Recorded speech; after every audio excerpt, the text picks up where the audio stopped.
Assalamualaikum warahmatullahi wabarakatuh. Kita lanjutkan mata kuliah praktikum pemrograman basis data yang pertama. Hari ini kita akan belajar tentang normalisasi tabel. Di sini sudah saya contohkan satu tabel yang belum normal. Di sini ada NPM, nama, kode mata kuliah, nama mata kuliahnya, dan nilai. Bagaimana sekarang kita membuat tabel ini agar normal ya, sehingga nanti bisa langsung kita create ke database, ke tabel, dan seterusnya. Di sini ada, saya jelaskan dulu isinya. Jadi ini ada 3 mahasiswa sebenarnya ya. Nono 1 Adi, Nono 2 itu Ali, Nono 3 itu Tinu. Di sini juga ada 4 mata kuliah, 1 PPD, 2 PWeb 1, M3 PWeb 2, M4 RO atau riset operasi. Dan ini adalah nilai yang didapat dari mahasiswa dengan nama Adi, nomor 1 tadi, untuk mata kuliah PPD, dan seterusnya. Ya. Bisa dilihat dari sini, Adi mengambil 2 mata kuliah, Ali 2, sedangkan Tino hanya 1. Ini contoh saja ya. Sekarang bagaimana kita membuat normalnya? Yang pertama yang perlu dipahami di sini atau dicermati di sini, kita tetapkan dulu primary key ya, primary key atau kolom yang unik sebagai wakil dari atribut yang lain. Ya, di contoh tabel ini bisa kita tetapkan NPM adalah unik yang merupakan wakil dari nama. Jadi bisa kita anggap kalau nama itu mempunyai ketergantungan ke NPM. Jadi kalau saya panggil NPM Nono 1, nah itu pasti Adi. Saya panggil NPM Nono 2, itu pasti Ali. Saya panggil NPM 03, itu pasti Tinu. Jadi nama tergantung ke NPM. Nama tergantung ke NPM. Tapi NPM tidak tergantung kepada nama. Tidak sebaliknya. Mengapa? Kalau saya panggil Adi, itu belum tentu 01. Bisa saja ada 2 mahasiswa yang namanya sama persis. Ya. Adi siapa gitu ya, tapi orangnya beda. Misalkan di sini adalah, di sini ada Nono 4, namanya juga Adi. Nono 4, namanya juga Adi. Persis ya, namanya sama persis, tapi orangnya beda. Nah ini ketika saya panggil Adi, nah ini belum tentu Nono 4, bisa juga Nono 1.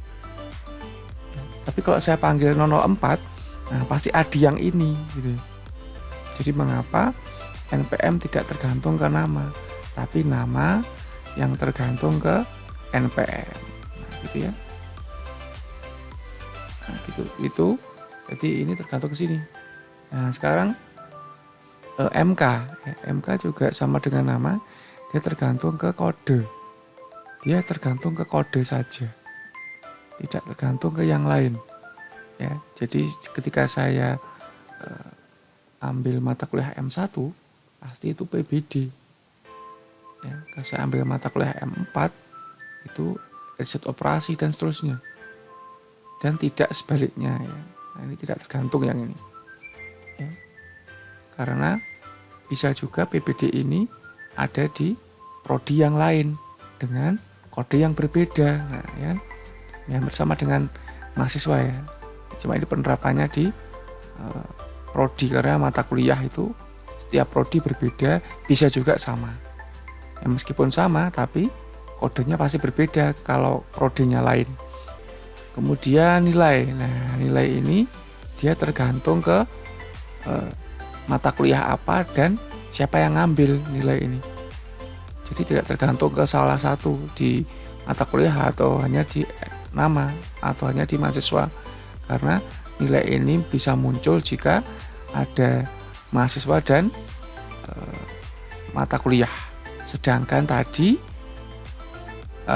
nama mata kuliah itu sudah ngikut ke sini, nama sudah ngikut ke sini.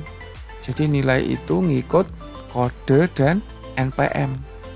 Ya, bukan ke nama dan MK, tapi nilai itu ikut ke kode dan NPM. Harus dua-duanya, kode dan NPM. Kalau nama itu ngikut ke NPM saja, MK ini ngikut ke kode saja. Nah, kalau yang nilai itu ngikut kode dan ngikut NPM. Nah, gitu ya. Tabel ini tidak normal karena ada anomali dan redundansi yang berlebihan. Ya, anomali kemarin sudah saya jelaskan sedikit di teori ya. Ada anomali penambahan data, anomali pengubahan, dan anomali penghapusan ya. Nah, ada 3 itu. Kita bisa cek ya di sini anomali ya. Anomalinya ada apa saja. Misalkan di sini ada anomali pengubahan. Saya cek ya anomali pengubahannya ada atau tidak. Misalkan Adi ini, misalkan kalau ini tetap jadi tabel ya. Suatu saat Adi ini ternyata diubah namanya. Ya, sebelum lulus Adi itu oleh yang punya nama itu ada yang salah atau mungkin berubah namanya. Misalkan ini Adi pakai Y. Misal ya. Nah, gini. Jadi kita harus merubah yang 01 tadi ya Adi, tadinya I jadi Y. Nah, itu semua record sampai ke bawah. Nah, ini yang membuat keanehan. Tidak normal ya, karena ya nanti kalau yang diubah bener ya. Nah, kalau ada yang terubah harusnya bukan 01 tapi NPM yang lain dengan nama yang sama Adi tadi, nah itu yang kacau nanti. Dan alasan yang lain adalah ya kalau cuma 2 nanti dia kan nanti di semester lain kan ngambil lagi. Misalkan ada 100 record 001, saya harus merubah 100 kali. Nah, itu kan anomali itu ya. Itu dianggap anomali di basis data. Nah, kemudian anomali penghapusan. Nah, misalkan ini sudah selesai mata kuliah ini. Misalkan dihapus misalkan. Ini kalau saya hapus, kan hapus itu kan 1 baris. Nah, dihapus ya. Mata kuliah ini hilang. Mata kuliah M1 itu ikut hilang. Ada sebenarnya masih ada, cuma nggak ada yang ngambil. Gitu. Belum ada yang ngambil. Nah, ini kalau dicek oleh pimpinan, ada berapa mata kuliah yang kita punyai. Nah, ini tidak terhitung nih kalau yang baris atas ini dihapus. Jadi cuma ini yang bisa direkap ya berapa mata kuliah. Nah, itu juga berbahaya atau anomali penghapusan gitu ya. Nah, nanti kalau anomali ketiganya ini masih ada plus ubah sama hapus itu ada, berarti ini belum normal. Nah, kemudian ciri yang lain adalah redundansi yang berlebihan. Nah, ini berlebihan ini redundansinya. Harusnya cuma ini saja yang diulang, tapi ini ada ikut juga nama mahasiswa ikut terulang. Nah, ini juga gitu ini. Ini sama ini. Ini juga berulang-ulang. Nah, itu yang berlebihan. Redundansi itu tidak bisa dihilangkan, cuma bisanya dikurangi seminim mungkin. Nah, gitu ya. Kemudian tadi yang saya lupa jelasin anomali tambah data ya. Nah, jadi ada keanehan ketika saya nambah data di sini. Ya, misalkan ya si Adi itu dia ngambil mata kuliah yang lain juga. Misal ya. Nah, misalkan ini masih ditulis lagi nih Adi. Ya, dia ngambil mata kuliah mungkin yang belum M2 ya. M2 belum Adi ambil. Nah, ini nulis lagi nih. Anomali yang muncul ketika datanya saya tambah. Nilainya berapa ya? Mungkin 60. Ini anomali penambahan. Ya, harusnya nggak seperti ini.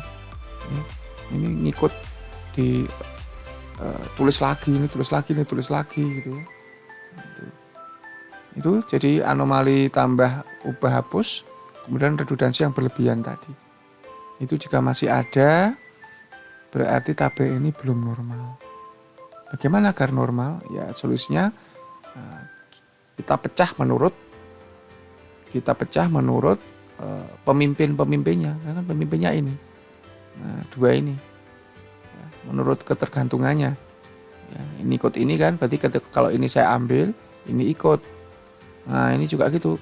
Ini ikut ini. Nah, kalau ini saya ambil, ini ngikut. Nah, ini ikut mana tadi?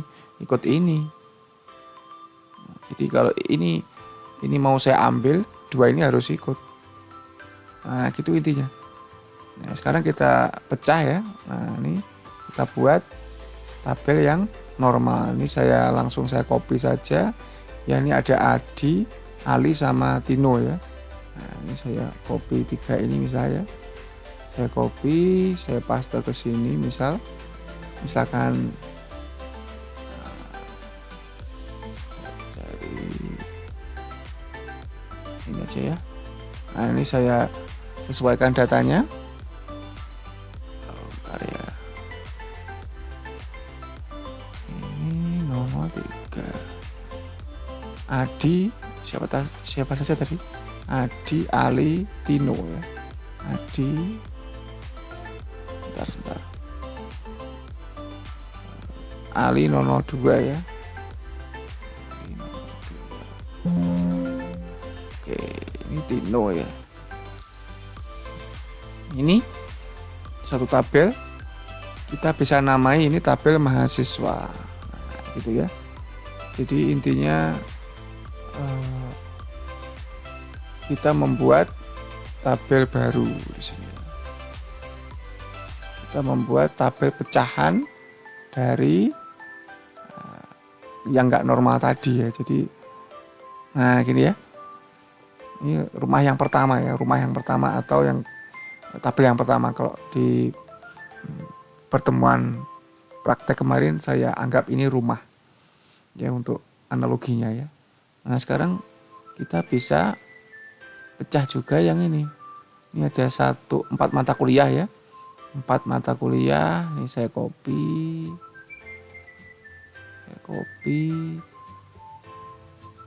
Saya paste di sini.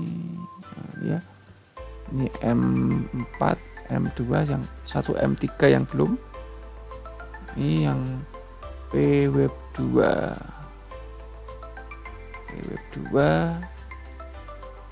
Nah, ini saya nggak urutkan ya. Anggap aja ini urut ya. Nah, ini. Nah, berikutnya yang terakhir. Nah, ini tadi. Ini sudah kita cek ya. Ini ikut ini. Dia nggak ikut yang lain. Nama hanya ikut NPM. Ya, seperti keterangan yang tadi sudah saya jelaskan sebelumnya ya. Nah, kok MK hanya ikut kode. Ya. Nah, nilai ini ikut ini sama ikut ini. Ya, karena tadi untuk mendapatkan nilai harus ada siapa yang mengambil mahasiswanya dan apa yang diambil mata kuliahnya. Ya. Nah, itu kita berarti nilai kode sama NPM ya. Nilai kode sama NPM.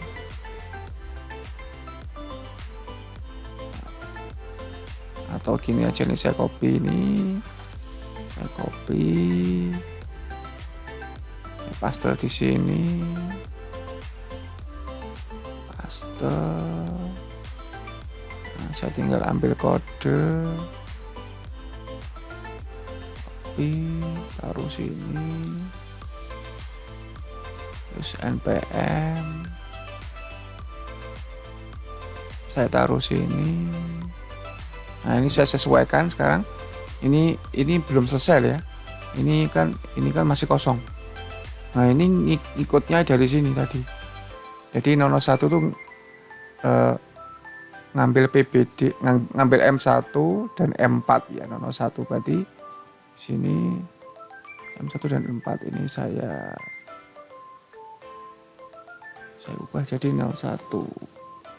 Nah, gini, oh ya sebentar. 001. Nah, ini 85 itu nilainya dan 80 kayaknya ya.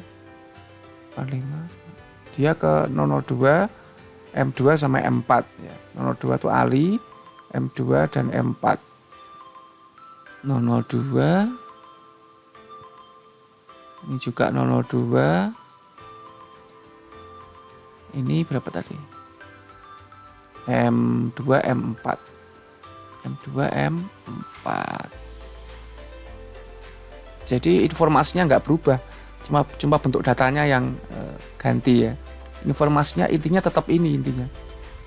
Ya, jadi normalisasi itu tidak merubah informasi asli, tidak merubah maksud atau tujuan utama atau tujuan awal, cuma merubah bentuknya.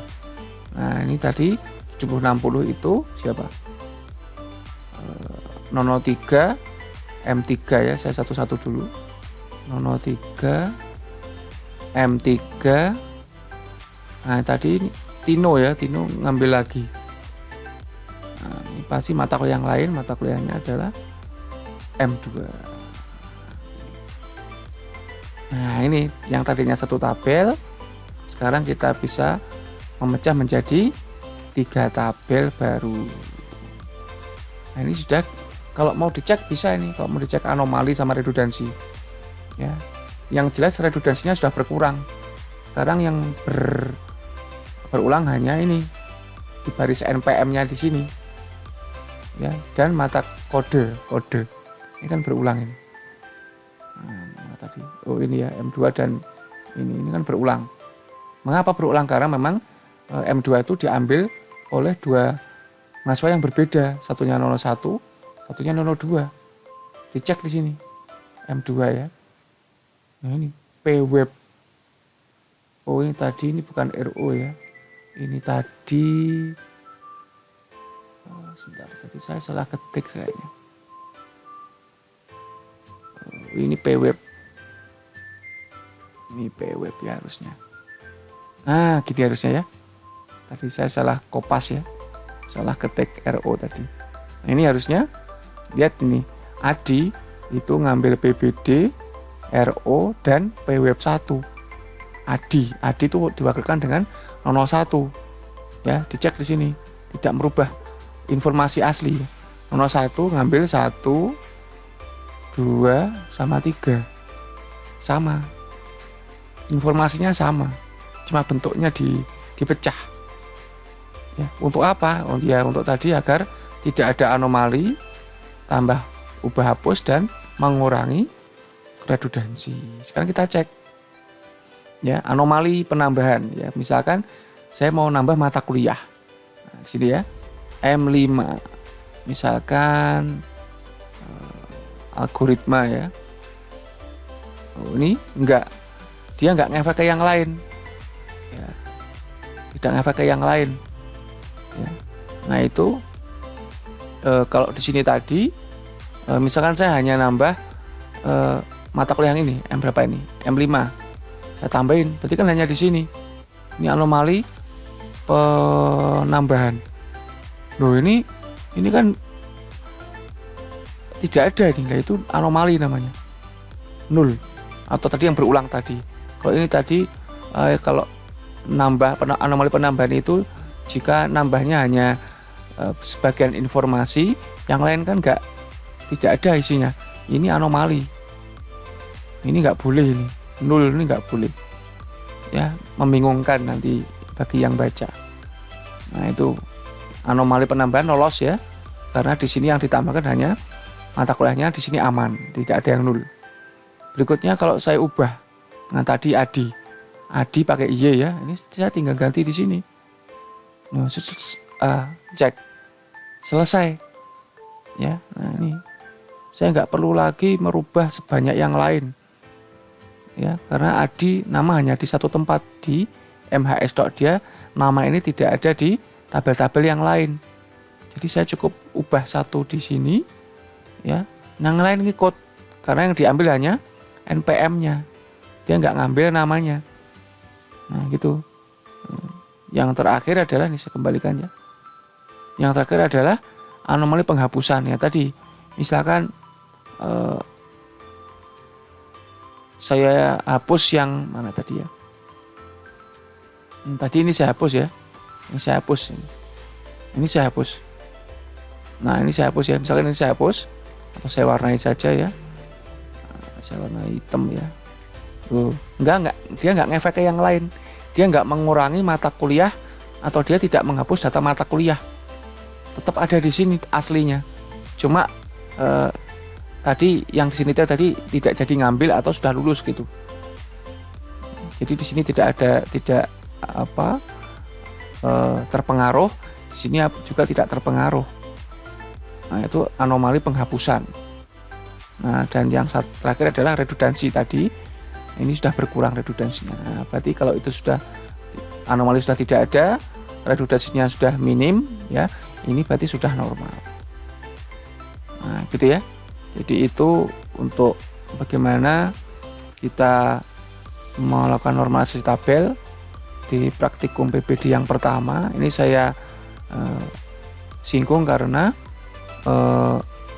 sebagai review dari basis data, biar nanti ketika kita membuat tabel ya, kita sudah bisa membedakan mana yang belum normal, mana yang sudah normal. Ini berarti namanya tadi bisa kita kasih nama ya nanti untuk kepentingan create tabel. Ini bisa KRS atau studi atau KHS ya. Nah gini. Nah yang berikutnya adalah sekarang primary key. Jadi ini nanti yang akan kita buat ke database-nya. Sebelum ke database kita tabel itu yang normal harus juga punya primary key. Nah, kalau yang di sini yang unik itu adalah NPM ya, karena nama bisa sama. Tapi kalau NPM tidak boleh sama. Ini PK berarti ya, ini PK. Atau saya bisa kasih warna yang lain. Nah, ini saya misalkan saya kasih warna. Nah, ini PK ya. Nah, ini kalau yang ini PK-nya ini kode, karena tidak mungkin ada kode yang sama di mata kuliah yang lain. Nah, yang di sini ini ada dua cara ya. Yang pertama kita bisa mengkompositkan beberapa atribut. Kita bisa mengkompositkan beberapa atribut ya. Ini jadi primary key itu yang tidak boleh sama di baris yang dikasih primary key. Jadi kalau ini tadi kode yang saya primary key, berarti di sini di kolom ini itu tidak boleh ada M1 ya, M1 lagi meskipun mata kuliahnya lain. Nah, ini nggak boleh karena M1 sudah dipakai di sini, nggak boleh dipakai di baris-baris yang lain. Nah gitu, jadi ini nggak boleh. Nah, itu primary key. Jadi kalau ini juga sama, kalau NPM-nya saya primary key, berarti tidak boleh ada 001 di bawahnya lagi atau 002 dan seterusnya, karena sudah dipakai oleh Adi sama Ali ya. Tapi kalau nama itu bebas ya, karena nama bisa sama ya. Nanti kalau ada Adi yang lain, dia akan dikasih name yang lain tentunya, meskipun namanya sama. Nah gini. Yang jelas itu yang dikasih PK itu di baris berikutnya itu nggak boleh sama. Nah sekarang bagaimana dengan yang ini? Mana PK-nya? Cara yang pertama kita bisa membuat kolom baru sebagai PK-nya. Misalkan kode saja ya, kode studi. Nah ini jadi yang nanti yang jadi PK-nya. Jadi PK untuk tabel studi. Kita bisa isi terserah formatnya, bisa auto number atau gabungan dari beberapa field. Misal ya, kalau gabungan dari beberapa field seperti yang saya jelaskan di waktu di praktikum, saya pakai ini dan seterusnya. Ini gabungan dari NPM sama kode. Saya jadikan field baru namanya kode studi. Ini cara yang pertama. Cara yang kedua adalah kita mengkomposit key-kan NPM sama kode. Dua-duanya PK. Mengapa kok dua-duanya PK? Karena nilai itu tidak bisa ikut salah satu, dia harus ikut dua-duanya. Ya. Dan untuk menjelaskan ya, dan misalkan tadi 01 M1 itu nilainya 80. Ya. Kalau saya kasih PK-nya salah satu, misalkan ini saja, ini ada yang sama ini. Ini nggak boleh. Demikian juga kalau yang kode, kalau yang saya PK hanya kodenya, ini juga ada yang sama. Ini sama kan? Ini nggak boleh. Makanya harus dua-duanya kalau pakai komposit. Sekarang kita cek apakah ada NPM kode yang berulang di baris berikutnya. Kita cek ya. 01M1. Berarti tidak mungkin ada 01M1 di baris berikutnya. Dicek di sini. Ada nggak di sini? Nggak ada kan? Kalau ini kan ganti 002. Makanya ini bisa kita komposit key-kan atau double primary key. Nah, gitu ya. Ini cara yang kedua. Cara yang pertama tadi apa? Kita buat atribut baru di sini. Nah, gitu ya. Silahkan pakai yang cara yang mana. Tapi kalau yang saya rekomendasikan itu kita buat PK baru atau maksud saya field baru sebagai PK-nya. Studi ya. Ini saran saya pakai ini.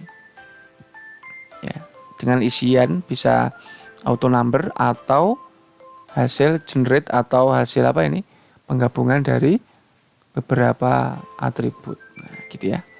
Itu untuk primary key-nya. Ya, itu untuk primary key-nya. Selanjutnya cukup materinya untuk hari ini.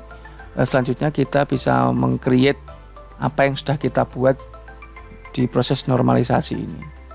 Ya, sebenarnya ini ada prosesnya sebenarnya, tidak langsung jadi ini. Ini adalah cara cepat normalisasi. Normalisasi kan sudah Anda terima di basis data ya. Di mata kuliah ini saya nggak mau lagi mengulang bentuk 1, bentuk 2 itu. Jadi saya pakai cara cepat. Semoga Anda bisa mengikuti, atau jika Anda kesulitan, Anda bisa buka kembali catatan Anda atau video YouTube di channel yang lain, di sumber yang lain yang membahas tentang normalisasi tabel ya. Itu yang bisa saya sampaikan hari ini, semoga bisa dipahami. Saya akhiri sekian. Assalamualaikum warahmatullahi wabarakatuh.